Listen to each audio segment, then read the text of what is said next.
মন্ত্রণালয়ের বিভিন্ন জায়গায় আমি লক্ষ্য করে রাখছি যে পরিপূর্ণ সুন্দরভাবে এটা যদি সাজানো লাগে তাহলে তো আমার সরকারি হেল্প লাগবে।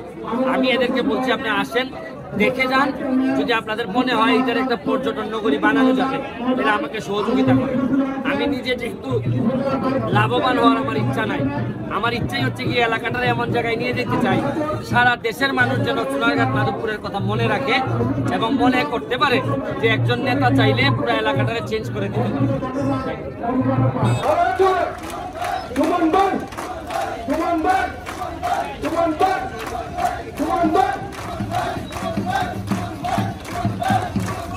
আমাদের সোনারঘাট সিএনজি শ্রমিক ইউনিয়নের সম্মানিত সভাপতি আব্দুল কাদের সরকার সাহেবের নেতৃত্বে, শ্রমিক ইউনিয়নের সেক্রেটারি সাজিদ ভাইয়ের নেতৃত্বে, মালিক সমিতির সভাপতি কামরুল ইসলামের সাহেবের নেতৃত্বে, মালিক সমিতির সেক্রেটারি সেলিম ভাইয়ের নেতৃত্বে আজকে এই সোনারঘাটে মে দিবস র্যালি, বন্যাঢ্য র্যালি আয়োজন করা হয়েছে।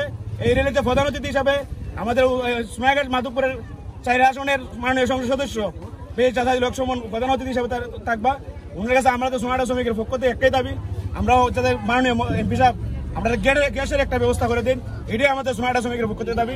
ধন্যবাদ সবাই, আসসালামু আলাইকুম। গ্যাস ফার্ম বন্ধ করিয়া এরা বলে বাজেট নাই কইয়া আমরা দিনের প্রতি মাসের লাস্টে 20 তারিখ থেকে 10 তারিখ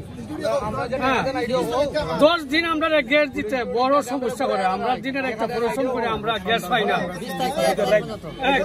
পাই না ওই বললে আমরা সংসদ সদস্যের কাছে জোরালোভাবে মে দিবস উপলক্ষে অনুরোধ করি আমরা শ্রমিকরা দাবি হিসাবে আমরা গ্যাসের একটা ব্যবস্থা করে দিতে, যাতে পুরা মাস আমরা গ্যাস দিতে বাহুল থাকে। ব্যারিস্টার সুমনের কাছে কি আপনাদের কোনো দাবি রয়েছে কি? আরো দাবি আছে আমরা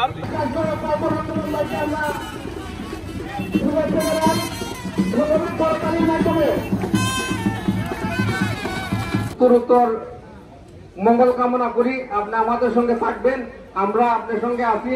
আর যে কোনো পর্যায়ে আমাদের সিএনজি সোনারঘাট মালিক শ্রমিক ঐক্য পরিষদের ডাক দিলে আপনার সাথে থাকবো ইনশাল্লাহ।